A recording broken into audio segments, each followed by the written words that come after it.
All right, welcome back to the channel. It's your boy Fanon. In this video, Jaron boots Ennis, makes his debut at 154 pounds, and after the match, talks about who he wants to fight next. Let's talk about that in this video.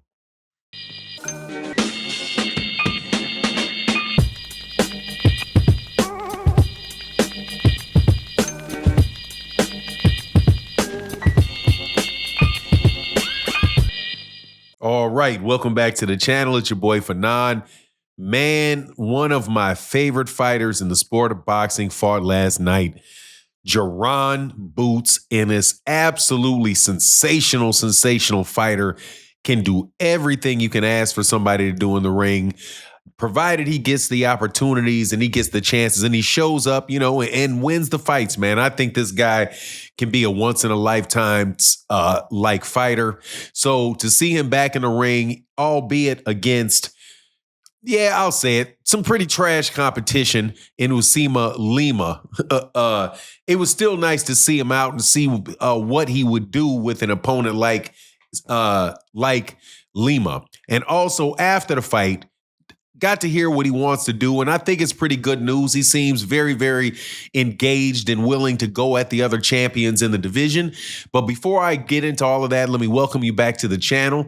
If you are new to the channel, please accept my invitation to hit the subscribe button and hit the bell icon so you can be notified of when we release more videos. And if you're a longtime subscriber and supporter of the channel, thank you guys so much. And thank you to everybody that supports with the $10 hollers in the super fat for the any donation in the super thanks. Let me say it that way. Shout out to y'all. It really is a great way to support the channel. But look, Jaron Ennis said that he wants to fight Virgil Ortiz next if Virgil Ortiz gets by Erickson Lubin in the fight that they have coming next. I love it. Now, that's probably bigger news. That and the fact that he said he'd be willing to fight Jermell, Charlo, and also Fundora and Murtazaliev, I do believe, who's the IBF guy. Called out everybody in that division, right? So I'm excited about that. The way that he actually performed in the fight, though, man, look, as soon as I woke up this morning and I got on Twitter, people were talking, and this is no disrespect to anybody, and everybody has the right to have their opinion. I'm just expressing my opinion. Their opinion was that they weren't impressed because they knew that Lima was basically was a trash fighter, a C- fighter. Shout out to Adams Boxing. They expressed that opinion. So did Al Bernstein in a thread that those guys had going on in Twitter. One thing that I like to say, though, because obviously that's the truth, that Lima, if you look at his record, he had never fought in the United States before. He was from, where is he from? He's from an African country, man. Please forgive me for forgetting the name of the African nation. And he's from Angola. That's where he's from. He's from Angola. So and he's basically like a traveling type of fighter, fought some in the UK, fought in Germany, fought in different places, right? Developed himself a pretty decent record. But, the problem is that, the United States, when people talk about global boxing, the truth of the matter is the really, really, really good fighters fight in the United States. And most times when you get these kind of journeyman fighters coming out of any portion of the country, when they run up into a guy like Jaron Ennis, it's just a completely different level of fighter. However, that said, fighters take these type of fights. And if you and that is, because either you're waiting for another fight to take place, or in this case, you're moving up in weight class and looking to, acclimate your body to the weight class. So pretty much what Eddie Hearn gave Jaron Ennis was a paid sparring match in Philadelphia with an opportunity to grow, to grow his crowd, to grow his name. And I think he did that last night with the performance that he put on, although it was very, very fast. Because, you get mixed messages when you get a first round knockout, right? In a fight that's totally non competitive because, people kind of want to show up and they want to see a fight.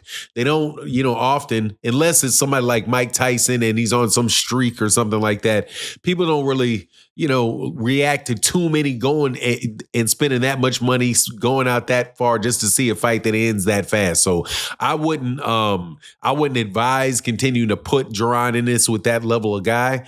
The next level of guy at 154 is obviously where he should be. Honestly, I think he should just go ahead and fight right for a championship. The problem is obviously the big money, and the fight that would get him, the most acclaim is going to be the fight with Virgil Ortiz that he said that he was interested in. Virgil Ortiz is a solid, undefeated fighter. Both there is a history between Jaron Ennis and Virgil Ortiz. They're roughly the same age. They were both at 147 at the same time. Jaron Ennis was ranked number one by several of the sanctioning bodies.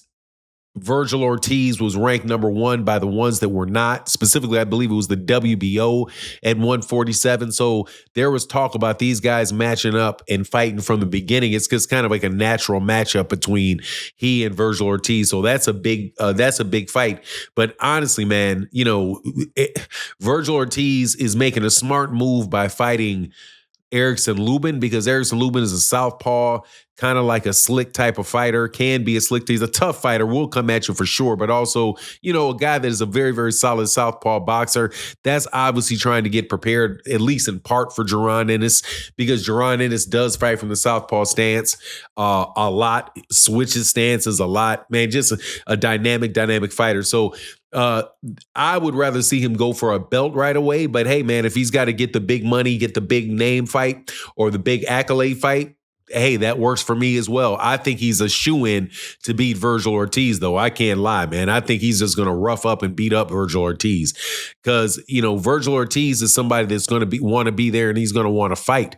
Jaron Ennis does not really let you hit very, very cleanly. Virgil Ortiz is not somebody really with one-punch knockout power.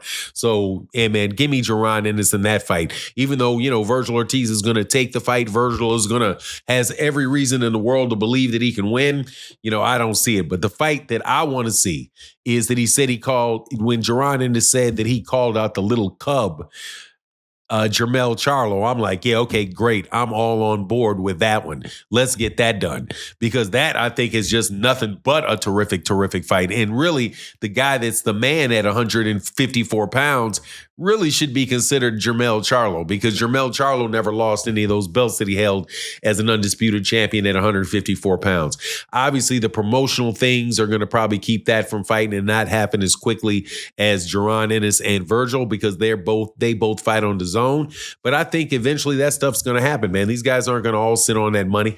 And as long as Eddie Hearn's willing to send Jaron places, more than likely they'll take the fights, man, especially the guys later on in their career if you're paying them some real money, which is a problem with that last card that Jaron just fought on, because it was clear they did not spend a whole lot of money on that undercard, man, or even in the main event, other than what he was paying Jaron.